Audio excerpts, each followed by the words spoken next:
ప్రొద్దుటూరు నియోజకవర్గ ప్రజలందరికీ మీ బిడ్డలాంటి రాచమల్లు హృదయపూర్వకంగా నమస్కరిస్తూ, ఈ పాత్రికేయుల సమావేశం ముఖ్యంగా ఈ ప్రొద్దుటూరు నియోజకవర్గంలోని ప్రజల కోసమే. మీ కొరకు నేను ఏర్పాటు చేసిన సమావేశం ప్రజలారా. ఎందుకంటే ఈ మధ్యకాలంలో జరుగుతూ ఉండే కొన్ని సంఘటనలను పరిశీలించిన పిమ్మట ప్రజల యొక్క ఆస్తులకు భద్రత కరువైందనేది నాకు స్పష్టంగా కనిపిస్తూ ఉంది. అన్ని రకాల ప్రజలకు సంబంధించిన ఆస్తులకు భద్రత లేదు. నకిలీ డాక్యుమెంట్ల తయారీతో నకిలీ సీళ్లు తయారు చేసుకొని అధికారుల యొక్క సంతకాలు కూడా ఫోర్జరీ వాళ్ళే చేసి కష్టపడి సంపాదించుకున్న ప్రజల యొక్క ఆస్తులకు రాబందుల్లాగా వాళ్ళే పరిస్థితి ఏర్పడింది ప్రొద్దుటూరు పట్టణంలో. అందుకే బాధ్యత కలిగిన ఓ ప్రజాప్రతినిధిగా, ఓ ప్రతిపక్ష పార్టీ నాయకునిగా, 2 మార్లు ఎమ్మెల్యేగా మీ దయచేత కాబడిన నేను మీ కొరకే ఈ సమావేశం ఏర్పాటు చేసి చెప్తా ఉన్నా. ప్రొద్దుటూరు పట్టణంలో ఎవరైనా ఆస్తులు కొనేటప్పుడు ఖాళీ జాగాలు కానీ, ఆ జాగాలలో చిన్న చిన్నపాటి కన్స్ట్రక్షన్స్ ఏదైనా జరుగుతూ ఉండి కానీ, ఏదైనా కొనాలన్నప్పుడు 1కి 2 సార్లు, 2కు 3 సార్లు ఆలోచన చేసి ఆ పత్రాలను నిశ్చితంగా పరిశీలించి సబ్ రిజిస్టర్ ఆఫీస్లో ఈసీ ఎత్తి లింకు డాక్యుమెంట్ల జోలికి పోయి ఇంకా కొంత లోతుకు ఎవరి ద్వారా అయినా సరే విచారించుకున్న పిమ్మట ఇది సజావైనటువంటి పత్రాలే, ఇది సజావైనటువంటి లీగలైజ్గా ఉండబడిన ఆస్తే అని మీరు ధృవీకరించుకున్న పిమ్మట ఆస్తులను కొనుగోలు చేసే కార్యక్రమము, డబ్బులు కట్టే కార్యక్రమం చేయండి.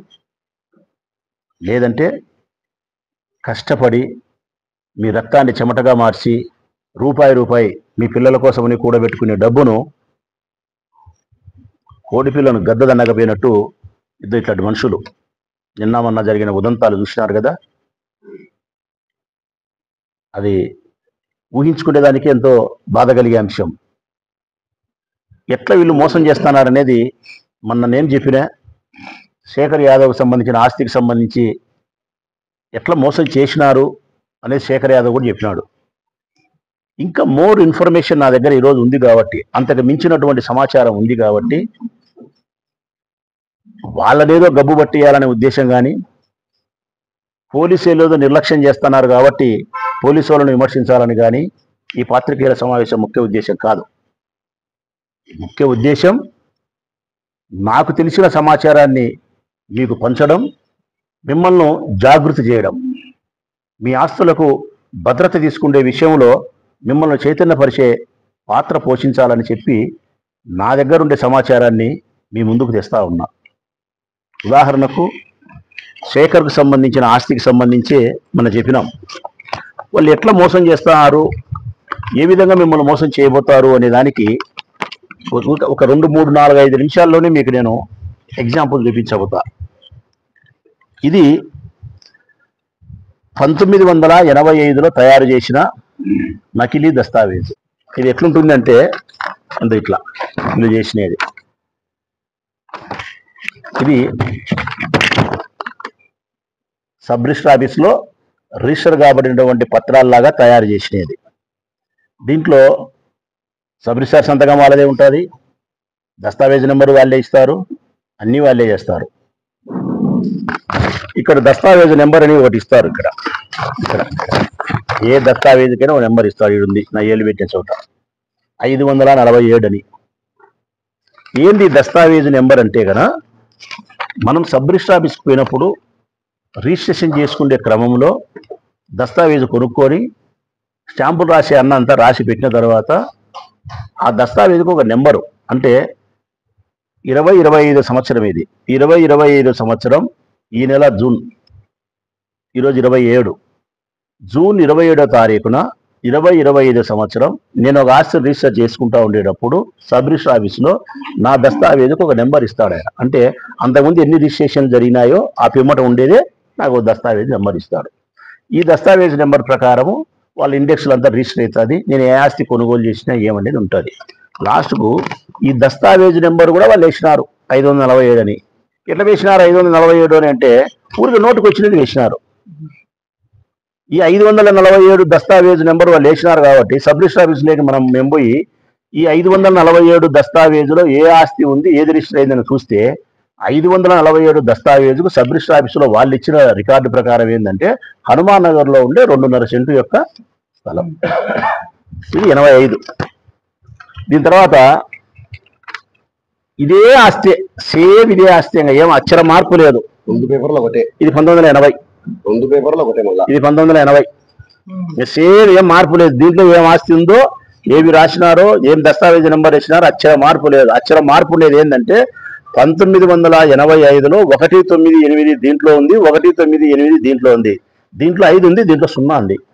ఒక అక్షరమే మార్పు. ఆస్తి అంతా ఒకటే. ఎందుకు చేసినారు 80 సేమ్ అంటే కనుక శేఖర్ ఆస్తి ఇది 1982లో పుట్టింది.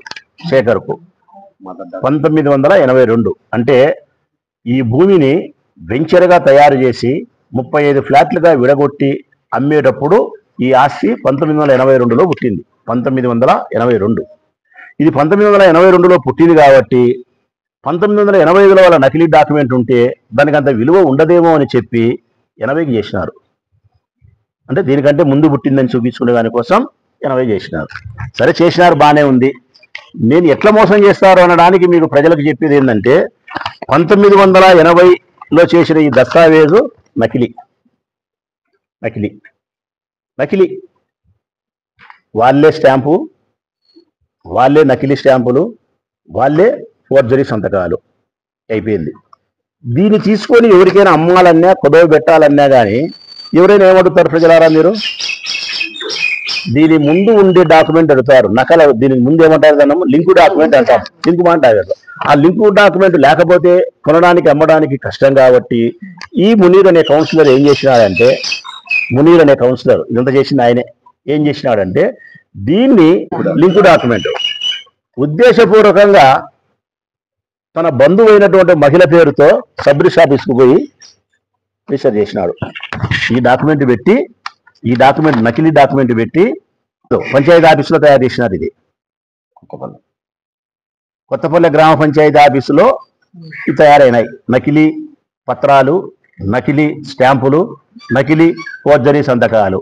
కేవలం 500 రూపాయలు ఖర్చు పెట్టి పంచాయతీ ఆఫీసులో తయారు చేసిన కోట్ల విలువ చేసే ఆస్తి. దీని మళ్ళీ నమ్మరనే ఉద్దేశంతో ఒరిజినల్ డాక్యుమెంట్ మళ్ళా దీంతో పాటు నాకు దానికి కావాలి కాబట్టి, లింకు డాక్యుమెంట్ కావాలి కాబట్టి వీళ్ళ బంధువు అయినటువంటి ఒక మహిళ పేరుతో ఈ మునీరే ఇది చేసినాడు. మళ్ళా సబ్ రిజిస్టర్ ఆఫీసుకి ఇది అమ్మినట్టు. దీంట్లో సబ్ రిజిస్టర్ ఆఫీసులో పోతే ఇవన్నీ ఉంటాయి. ఈ రెండు పెట్టుకొని ఇక్కడ మోసం ఏం జరిగింది వచ్చిన పంచాయతీ ఆఫీసులు కూర్చొని 500 రూపాయలతో 1,20,00,000 విలువ చేసి ఆస్తిని తయారు చేసుకున్నారు.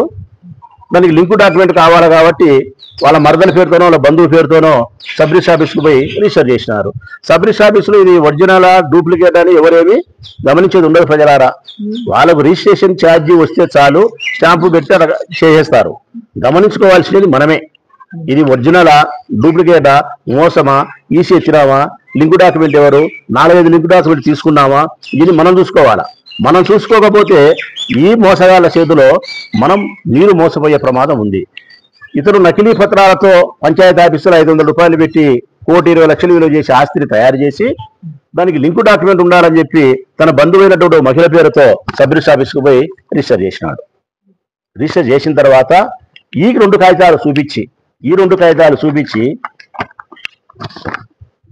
ఉప్పలూరు గురుభాస్కర్ రెడ్డి, ఇది చాపాడు, ఇది అన్యాయం. ఉప్పలూరు గురుభాస్కర్ రెడ్డి ఈయనకు తనఖా పెట్టినారు వడ్డీకి. ఎన్ని లక్షలు ఇప్పించుకొని 25 లక్షల రూపాయలు ఇద్దరితో ఇప్పించుకొని ఈ ఆస్తిని నీ పేరుతో రిజిస్టర్ చేపిస్తాము, 2 రూపాయలు వడ్డీ కట్టాము, పక్కా నీ పేరుతో రిజిస్టర్ చేపిస్తామని ఈ నకిలీ దస్తావేజు, నకిలీతో పాటు దానికి లింకు డాక్యుమెంట్ ఉండాలని చెప్పి వాళ్ళే ఉద్దేశపూర్వకంగా చేసిన 2 డాక్యుమెంట్లు చూస్తే ఈ గురు భాస్కర్ రెడ్డి మోసపోయినాడు. ఈయన 25 లక్షలు ఇచ్చినాడు. ఇప్పుడు గురు భాస్కర్ రెడ్డికి స్టోరీ అంతా ఇది మనం చెప్పిన తర్వాత ఆయన కళ్ళు తెరిచి చూస్తే మోసపోయినాడు. ఇంకా మోసం ఒకటి దీంట్లో విచిత్రం ఏంటంటే, ప్రజలారా జాగ్రత్త, చాలా హుషారుగా ఉండండి. ఈ ఆస్తిని మళ్ళా మునీరు ఇంకొకరికి అమ్మినాడు. కోటి రూపాయలుగా 1,20,00,000 అమ్మినాడు. అమ్మి 1/4 15 లక్షలు 20 లక్షలు 30 లక్షలు ఇస్తారు కదా, అది తీసుకోవాలా. దానికి సంతకం ఎవరు పెట్టాలి? అగ్రిమెంట్లో ఎవరు పెట్టాలి సంతకం? గురుభాస్కర్ రెడ్డి పెట్టాలా. గురుభాస్కర్ రెడ్డికి పోయి, అన్న నేను స్థలం అమ్మినా, నేను 1/4 ఇస్తారు, అగ్రిమెంట్ చేసి సంతకం పెట్టు, నేను తీసుకుంటా, మళ్ళీ తర్వాత రిజిస్టర్ అప్పుడు 20 లక్షలు వడ్డీ తీసుకొని మిగతాది నేను తీసుకుంటా అని చెప్తే, సర్లే అని గురుభాస్కర్ రెడ్డి వచ్చి వాళ్ళకి అగ్రిమెంట్ సంతకం పెట్టినాడు. తనది కాని ఆస్తికి పాపం అయినా మోసపోయి 20 లక్షలు తీసుకునే నేరానికి పెట్టినాడు. వాళ్ళు 1/4 ఇచ్చినారు. ఆ లెక్క వీడు తీసుకున్నాడు మునీరు. ఇప్పుడు డబ్బు పెట్టి కొన్నిటోడు ఎవడైతే ఉన్నాడో వాడు మోసపోయినాడు. వడ్డీకి ఎవరైతే గురుభాస్కర్ రెడ్డి ఇచ్చినాడో ఈ గురుభాస్కర్ రెడ్డి మోసపోయినాడు. లాభపొందేది ఎవరు? మునీర్ అనే కౌన్సిలర్ వాళ్ళ తమ్ముని పేరుతో ఉంది, బషీర్ అహ్మద్ అతని పేరుతో. ఇంకా దీంట్లో విచిత్రం ఏంటంటే 2022లో ఈ మునీర్ తమ్ముని పేరుతో ఆస్తి రిజిస్టర్ నకిలీనే. 2022లో ఆ ఆస్తిని అతని పేరుతో నకిలీ చేసుకునేటప్పుడు ఆ డాక్యుమెంట్లో వయసు కనపరుస్తారు కదా. నా పేరుతో చేసుకునేటప్పుడు రాచమల్ల శివప్రసాద్ రెడ్డి, మా నాయన పేరు శివశంకర్ రెడ్డి కుమారుడు రాచమల్ల శివప్రసాద్ రెడ్డి, నా వయసు 58 అని చెప్పి రాశారు కదా. అట్లా ఈ బషీర్ అహ్మద్ యొక్క వయస్సును 1922 ఆస్తి తన పేరుతో నకిలీ చేసుకునేటప్పుడు వయస్సు 38 సంవత్సరాలని రాసినాడు. ఎన్ని? 38. ఈ ఆస్తి ఇతని పేరుతో ఎప్పుడు రిజిస్టర్ కాబడింది, ఎప్పుడు పుట్టిందని చూస్తే 45 ఏళ్ళు. అంటే ఇతను పుట్టక ముందే 7 సంవత్సరాల ముందే ఇతని పేరుతో ఆస్తి. ఏమనాల ప్రజలారా? ఇప్పుడు ఈ 500 రూపాయలు పెట్టి ఎక్కడో ఆఫీసులోనో పంచాయతీ ఆఫీసులోనో ఇంట్లోనో కూర్చొని అంత ఒక ముఠా కలిసి తయారయ్యి దోపిడీ చేసేదానికి ప్రయత్నం చేసి 1,20,00,000 పెట్టి శేఖర్ యాదవ్ ఆ స్థలాన్ని కొనింది తెలుగుదేశం ప్రభుత్వం అధికారంలోకి వచ్చిన తర్వాత, అంటే 6 నెలల క్రితం కొన్నాడు. తెలుగుదేశం పార్టీ అధికారంలోకి వచ్చిన తర్వాత 1,20,00,000 రూపాయలు పెట్టి తెలుగుదేశం పార్టీకి సంబంధించిన వరదరాజరెడ్డికి సంబంధించిన ముఖ్యమైన మర్యాదస్తులైన రియల్ ఎస్టేట్ వ్యాపారస్తుల దగ్గర కొన్నాడు. దారా భాస్కర్ రెడ్డి బావమర్ది కేశవరెడ్డి దగ్గర. దారా భాస్కర్ రెడ్డి మర్యాదస్తుడు, మంచోడు. వరదరాజరెడ్డికి ఎంతో ముఖ్యుడు, చాలా మర్యాదస్తుడు. ఆ పిల్లోని బావమర్ది కేశవరెడ్డి దగ్గర కొన్నారు. ఆ కేశవరెడ్డి కూడా ఎంత మర్యాదస్తుడు అంటే శేఖర్కి ఫోన్ చేసి 3 రోజుల క్రితం చెప్తున్నాడు, శేఖర్ నువ్వు మంచోనివి, మర్యాదస్తునివి, సకాలంలో నాకు లెక్కించినావు, ఈ ఆస్తి సజావైనటువంటి ఆస్తి, వాళ్ళు వెధవలు మోసం చేస్తున్నారు, నీకు ఏదైనా ప్రమాదం అనిపించితే, నీకు ఏదైనా పోలీసులు కానీ మరొకరు కానీ అన్యాయం చేసే పరిస్థితి ఉంటే నా ఆస్తి నేను రిజిస్టర్ చేయించుకుంటా నీతో, నీ డబ్బు 1,20,00,000 నీకు తిరిగి ఇస్తా శేఖర్ అంటున్నాడు అతను. ఇది మర్యాదస్తులు. మేము మా 10 సెంట్ల స్థలాన్ని తీసుకునే విషయం కోసం ఇంత ఆరాటపడలేదు ప్రజలారా. నిజాయితీ అయినటువంటి మా ఆస్తిని, శేఖర్ అయినటువంటి మా మనిషి యొక్క ఆస్తిని అన్యాయంగా వాళ్ళు తీసుకునే శక్తి వాళ్ళకు లేదు, తీసుకోలేరు. మా తాపత్రయం దీనికోసం కాదు, మా ఆస్తిని సంరక్షించుకునే దానికోసం కాదు. ప్రజల యొక్క కష్టాన్ని రక్తం చెమట రూపంలో మార్చి రూపాయి మిగిలించుకొని మీ బిడ్డల కోసం ఆస్తులు కూడబెట్టుకుంటే ఆ ఆస్తులను రాబందుల్లాగా ఇట్లా మోసగాళ్ళు వచ్చి తీసుకపోతే యాబాయిల పడి సావాలా మీరు? మేమంటే రాజకీయాల్లో ఉండాము, కొట్లాడతాము, కింద మీద పడతాము, మేము రాబట్టుకోగలుగుతాము. మీ పరిస్థితి ఎక్కడికి పోవాలా? మీరు అప్పుడు పోలీస్ స్టేషన్ పోవాలా. పోలీస్ స్టేషన్ పోతే పోలీస్ స్టేషన్లో ఏం జరుగుతుందో తెలిసిన ప్రజలారా? శేఖర్ కూడా పోలీస్ స్టేషన్ వినాడు. 2 నెలల కిందటే వినాడు, అయ్యా నేను పలానా చోట కొన్నా, నా డాక్యుమెంట్లు ఇవి, నా ఆస్తి ఇది, లింకు డాక్యుమెంట్లు ఇవి అన్ని ఇచ్చినాడు. ఎట్లా ఇచ్చినాడు లింకు డాక్యుమెంట్ అంటే? వాళ్ళకిన్న కాదు, ఇది ఒరిజినల్. 1980లో వెంచర్ వేసినప్పుడు 82లో 35 ఫ్లాట్లుగా విడగొట్టేప్పుడు ఉండే ఒరిజినల్ ఇది. దానికి సంబంధించిన మ్యాప్ 6వ ఫ్లాట్ ఇది. దీని దగ్గర నుంచి, ఆయన దగ్గర నుంచి, ఈ స్థలం ఓనర్ దగ్గర నుంచి మొట్టమొదట కొనేది ఎవరంటే గన గజ్జల భారతమ్మ కొనింది. ఇది ఒరిజినల్ డాక్యుమెంట్. అక్కడి నుంచి గజ్జల భారతమ్మ కొనింది. గజ్జల భారతీదేవి దగ్గర నుంచి మళ్ళా కొనేది ఈమె చిర్రెడ్డి నారాయణమ్మ. చిర్రెడ్డి నారాయణమ్మ దగ్గర నుంచి సానబోయిన శేఖర్ యాదవ్ ఈయన కొన్నాడు. ఇవన్నీ తీసుకొని ఈయన 2 నెలల కిందట పోలీస్ స్టేషన్ వినాడు. ఇది నాది న్యాయమైనటువంటి ఆస్తి, ఇదిగో వాళ్ళు వచ్చి దౌర్జన్యం చేస్తున్నారు, మనుషులు వచ్చి గొడవ చేస్తున్నారు, మీరు వాళ్ళ పిల్లంపిచ్చి వాళ్ళ డాక్యుమెంట్ పరిశీలించి నా డాక్యుమెంట్లను పరిశీలించి మీకు ఏదైనా అర్థం కాకపోతే ఎంఆర్ఓనో సబ్ రిజిస్ట్రార్ను అడిగి 1 రోజు కాకుంటే 4 రోజులు సమయం తీసుకొని నాది తప్పు అయితే నా ఆస్తి తీసుకొని మందలించండి, వాళ్ళ తప్పు అయితే వాళ్ళని మందలించి నా ఆస్తి జోలికి రాకుండా చేయండి అని చెప్పి ఇతను ప్రాధాయపడి చెప్పుకున్నాడు ఒక మండలాధ్యక్షుడు. మరి పోలీసు వాళ్ళు పనిచేయాలి కదా. ఇక్కడే మీకు చెప్తానా ప్రజలారా, ఇక్కడే మీకు చెప్తానా ప్రజలారా, మీరు కూడా పోలీస్ స్టేషన్ పోతే శేఖర్ మాదిరే. శేఖర్కి ఏం జవాబు వచ్చింది తెలుసునా? కొండారెడ్డి ఫోన్ చేసినాడు వాళ్ళ కోసము. ఎవరి కోసం? ఈ దొంగల ముఠా కోసం, ఈ రాబందుల కోసం, ఈ నకిలీ దస్తావేజులు సృష్టించి ప్రజల ఆస్తులను కాజేసే ఈ ముఠా కోసం కొండారెడ్డి ఫోన్ చేసినాడు. కొండారెడ్డి ఫోన్ చేసినాడు కాబట్టి నేనంత గొప్పగా నీకు పనిచేసే పరిస్థితుల్లో లేను అని చెప్పి నానబెట్టి వాళ్ళను పిలిపించలే, సమస్యను తేల్చాలే. వాళ్ళను పిలిపించలే, సమస్యను తేల్చాలే. 2 నెలలు గడిచింది. కన్స్ట్రక్షన్ చేసుకుంటున్నాడు ఈయన. కన్స్ట్రక్షన్ చేసుకుంటా అంటే ఎవరైనా కానీ వాని ఆస్తి అయితే కోర్టుకు పోతారు కదా, పోలీస్ స్టేషన్ పోతారు కదా, లేదు మాట్లాడాలంటే ఉదయం పూట వస్తారు కదా, అర్ధరాత్రి 10 గంటలప్పుడు పోయి జేసీబీ పెట్టి పడగొస్తున్నారంటే అది వాళ్ళ ఆస్తే? పోలీస్ స్టేషన్ పోలేదంటే వాళ్ళ ఆస్తే? కోర్టుకు పోలేదంటే వాళ్ళ ఆస్తే? ఈయన పోయినాడు తెలిసి, ఈయన భార్య ఏదో అదృష్టం బాగుండి ప్రజలారా, ఈయన మండలాధ్యక్షుడు కాబట్టి, రాజకీయంగా ఉండాడు కాబట్టి, ఆ పంచాయతీలో మర్యాదస్తుడు పేరుంది కాబట్టి, వాళ్ళ భార్య కూడా సర్పంచ్ కాబట్టి, ఈయన పలానా కష్టం కలిగిందని పోతానే ఈయన వెంట గబగబా 40-50 మంది ప్రజలు వచ్చినారు. మా శేఖర్కి అన్యాయం జరుగుతుందని చెప్పి వచ్చినారు. మీకు వస్తారా? సామాన్యమైన ప్రజలకు 40 మంది ఎక్కడి నుంచి వస్తారు? రాత్రి 10 గంటలప్పుడు నువ్వు నీ భార్య పోతావు. నువ్వు నీ భార్య పోతే ఆడ 10 మంది రౌడీలు ఉంటారు. వాళ్ళు పోతానే మేము దాడి చేస్తారు. దాడి చేసి మీరు పోలీస్ స్టేషన్ పోతారు. పోలీస్ స్టేషన్ పోతే వాళ్ళ కొన్నాడి చెప్పింటాడు వరదరాజరెడ్డి కొడుకు. పోలీసు వాళ్ళు ఏం చెప్తారు? కొన్నాడి చెప్పినాడు కాబట్టి నేనేం చేయలేను అంటారు. ఇది కథ. ఫైనల్ సారాంశం ఏంటంటే మీకు అన్యాయం చేసేదానికి ముఠా ఉంది. ఈ ముఠాను సంరక్షించేదానికి నంద్యాల వరదరాజరెడ్డి కుమారుడు కొండారెడ్డి ఉండాడు. కొండారెడ్డి మాటలకు పోలీసులు జీ హుజూర్, జీ హుజూర్. అప్పుడు నష్టం ఎవరికి జరిగేది? ఈ ప్రొద్దుటూరు పట్టణంలోని ప్రజలకు నష్టం జరుగుతుంది, ప్రజల ఆస్తులకు నష్టం జరుగుతుంది. మీ ఆస్తులకు భద్రత లేకుండా పోయింది.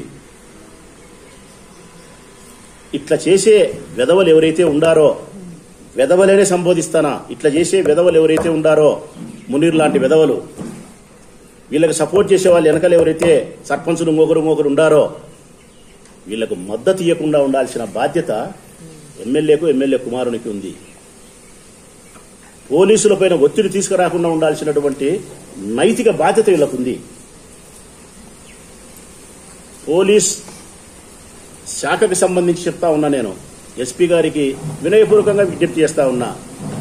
ప్రొద్దుటూరు పట్టణంలోని పోలీస్ శాఖ పైన నంద్యాల కొండారెడ్డి గారి యొక్క పెత్తనం, నంద్యాల కొండారెడ్డి గారి యొక్క ఇన్ఫ్లుయెన్స్ ఎక్కువైంది. ఎస్పీ గారు, ఈ ప్రొద్దుటూరులో ఉండే పోలీసులకు పై అధికారి ఎస్పీ గారా కొండారెడ్డి? ఎవరన్నా స్టేషన్ పోతే కొండారెడ్డితో ఓ మాట చెప్పి, వరదరాజరెడ్డితో ఓ మాట చెప్పి, ఇదేందండి ఇది? న్యాయం కోసం, ధర్మం కోసం పోలీస్ స్టేషన్ ఆశ్రయిస్తే న్యాయం చేయాల్సిన పోలీసు వాళ్ళు న్యాయం చేయకపోవడం, పైగా కొండారెడ్డి చెప్పినాడని చెప్పి అన్యాయస్తులకు కొమ్ము కాసి ఆ పోయిన న్యాయం ఉండే మనుషులను పట్టుకొని మీరు కొండారెడ్డితో ఫోన్ చెప్పి అంటే ఏమి సంబంధం ఉంది కొండారెడ్డికి, పోలీస్ శాఖకు? ఓ ప్రజాప్రతినిధిగా కొండారెడ్డి ఫోన్ చేస్తే న్యాయం ఎట్లుందో అట్లా పని చేయండి సిఐ గారు, ఎస్ఐ గారు అని చెప్పాలా. అట్లా కాకుండా మా మనుషులు వీళ్ళని సంరక్షించని చెప్తే ఆ పోలీసు వాళ్ళు ఏం చేస్తున్నారు? ఇదిగో ఇట్లా శేఖర్ విశ్వవిద్యాలయం చేసినట్టే. పోలీసుల పైన రాజకీయ నాయకుల జోక్యం ఎక్కువైనంత కాలము సమాజానికి కీడు జరుగుతుంది. ప్రజలారా, న్యాయం, ధర్మం ఉండే మనుషులకు భద్రత, ఆస్తులకు భద్రత, స్వేచ్ఛకు కరువు అన్ని సంభవిస్తాయి. పోలీస్ శాఖ పైన రాజకీయ నాయకుల జోక్యం మెండుగా ఉండకూడదు. ఒకవేళ ఎప్పుడైనా ఏదైనా అధికారులతో మనం ఫోన్ చేసి మాట్లాడినా, కలుసుకొని మాట్లాడినా కూడా సమాజ హితం కోసం ఇద్దరు కలిసి పనిచేయాలా. ధర్మం కోసం, న్యాయం కోసం, చట్టాన్ని సంరక్షించడానికే పనిచేయాలా. ఇట్లా అన్యాయం చేసే వ్యక్తులను కాపాడేదానికి కొండారెడ్డి, వరదరాజరెడ్డి పనిచేస్తే ఎక్కడ మేలు జరుగుతుంది? ఈ ప్రొద్దుటూరులో భూ ఆక్రమణలు ఆగిపోవాలన్నా, ఈ నకిలీ దస్తావేజుల యొక్క ర్యాకెట్ సమూలంగా నాశనం కావాలన్నా ఈ ప్రొద్దుటూరు యొక్క ఇష్యూ పైన ఎస్పీ గారు ప్రత్యేకమైనటువంటి దృష్టిని సారించాలా? ఎస్పీ గారు ప్రొద్దుటూరుకి రావాలా? సంబంధించిన పోలీసు వారి దగ్గర కూర్చొని సమగ్రమైన సమాచారాన్ని తీసుకోవాల్సిన బాధ్యత ఆయనకుంది. ఇది ఒక్కరికి సంబంధించిన 10 సెంట్ల వ్యవహారం కాదండి ఎస్పీ గారు. మా 10 సెంట్ల కోసమైతే ఇంతగా నేను మాట్లాడను. మాదేం పోలే, మా దగ్గరనే ఉంది. ఇప్పుడు ఇంకా చాలా జరుగుతున్నాయి ఈ ఊర్లో. ప్రజల యొక్క ఆస్తులకు భంగం కలుగుతూ చాలా జరుగుతున్నాయి. కేవలం 500 రూపాయలతో నకిలీ పత్రాలు సృష్టించి ఒక ఆఫీసులోనో రూమ్లోనో కూర్చొని 1,20,00,000 రూపాయల ఆస్తులు మాయే అని చెప్పి ఒకరికి కొదవబెట్టి 25 లక్షలు తీసుకుంటే ఇంత సమాచారాన్ని మేము ఇచ్చినాం. నిజంగా పోలీసులు మంచి వాళ్ళే అయితే, చట్టాన్ని కాపాడే వాళ్ళే అయితే గన ఈ పత్రాలన్నీ తీసుకున్నారు. సబ్ రిజిస్టర్ ఆఫీస్ ద్వారా అంత సమాచారం ఈరోజు తీసుకున్నారు. నేను ఇంత సమాచారం ఇచ్చినా గురుభాస్కర్ రెడ్డిని పిలిపియాలా? చాపాడు సంబంధించిన గురుభాస్కర్ రెడ్డిని పిలిపించి నీ దగ్గర వీళ్ళు 25 లక్షలు తీసుకున్నారో ఆయకం పెట్టినా లేదని కనుక్కొని తర్వాత ఇంకొకరి పేరుతో ఎవరికైతే అమ్మినారో రీసెర్చ్ చేయించడానికి అగ్రిమెంట్ చేసినారో వాళ్ళని పిలిపించి ఇదంతా తోడితే ఒకదానికోటి బయటికి రాదా? ఇటువంటి దొంగల ముఠాకు మద్దతు ఇవ్వకుండా మీ అభిప్రాయాన్ని మార్చుకొని ప్రజాహితం కోసం పనిచేయండి వరదరాజిరెడ్డి గారు, కుమారుడైనటువంటి కొండారెడ్డి గారు అని చెప్పి వారికి హితవు చెప్తా ఉన్నా. మూడవది, పోలీసులు కొండారెడ్డి చెబితే పని చేస్తాం అని చెప్పి కొండారెడ్డి చెబితే తప్పుడు మార్గంలో కూడా పనిచేసే విధానాన్ని విడనాడాల్సిన బాధ్యత ఈ ఊళ్ళో ఉండే పోలీసులకు ఉంది. 4, వీళ్ళందరినీ కంట్రోల్ చేయాలంటే ఏకైక మార్గం ఎస్పీ గారు ఈ ఊరిపైన ఇటువంటి విషయాలపైన ప్రత్యేకమైనటువంటి దృష్టిని పెట్టాల్సిన బాధ్యత ఉంది. 5, ఎవరు చేసినా ఎవరు ఏమి చేయకపోయినా ప్రజల ఆస్తులకు అన్యాయం జరిగినప్పుడు వైఎస్ఆర్ కాంగ్రెస్ పార్టీ మాత్రం రాచమల్లి శివప్రసాద్ రెడ్డి నాయకత్వంలో ఇక్కడ ఉండే మా వాళ్ళందరం కూడా ఈ ప్రొద్దుటూరు పట్టణంలో ఉండే సామాన్య ప్రజల కోసం మీ ఆస్తుల భద్రతకు అన్యాయం జరిగినప్పుడు మేము బజార్లోకి వస్తాం, మీ పక్షాన పోలీస్ స్టేషన్కి వస్తాం, మీ పక్షాన ఎక్కడికి రమ్మనే వచ్చి కొట్లాడేదానికి సంసిద్ధంగా ఉన్నామని తెలియజేస్తూ సెలవు.